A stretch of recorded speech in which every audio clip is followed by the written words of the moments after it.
slow, deep breathing. Swami's talked a lot about breathing. I have a close friend of mine. His name is Sridhar Krishnamurti. He's a very well-known sarod player. He used to play for Swami sometimes on his birthdays. And when Sridhar was about 4 or 5 years old, Swami came to his house in Madras, what is now Chennai. And Swami sat next to him on the sofa and said, Sridhar, I'm going to teach you pranayama. These are breathing exercises I want you to learn. You're not going to see any benefits for 50 years, but they're going to help you. And so Sridhar was 4 or 5 years old. He said, okay. And so Swami taught him these very simple exercises, and he's been continuing them.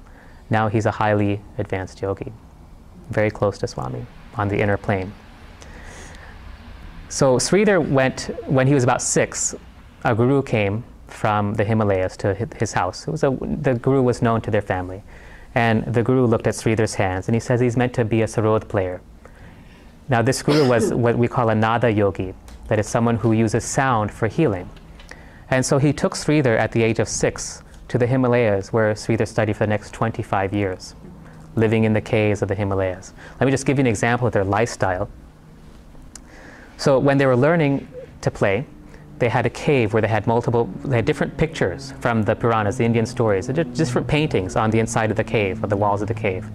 And so one student would be inside the cave, and the guru and another student would be outside. And the student inside the cave would have to pick one picture and describe that picture through music. And that's how they learned to play with emotion, with bhava, feeling. And so this is the kind of education that Sridhar got. Now one day Sridhar was with his guru. He was about 13, 14 years old. And his guru said, get ready, somebody important is coming today. So they cleaned up. I mean, they didn't have anything to clean up. It was really rocks and a couple of bags of flour.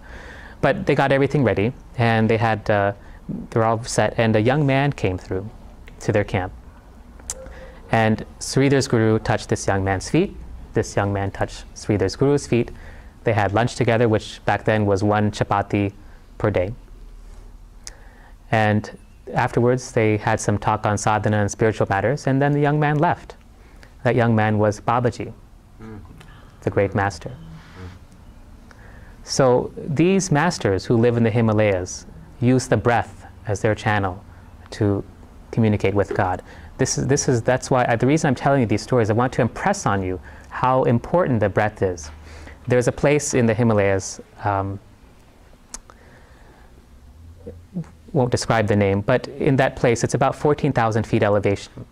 Very cold. I mean, 14,000 feet is pretty high up.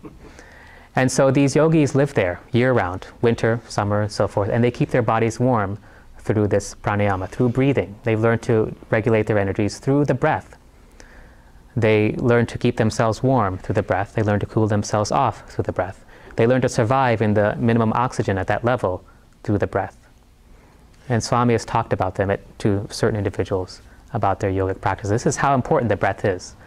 Now, there's a story. People in the Himalayas are so advanced that many of them live on breathing. So, in fact, they actually started a restaurant to cater to these people. And they don't serve any food there, but it has a wonderful atmosphere. So, being curious, I went there one day just to check it out. And as I was walking in, there were these 3 yogis, sadhus, walking out. They had clothespins on their nose. They were fasting.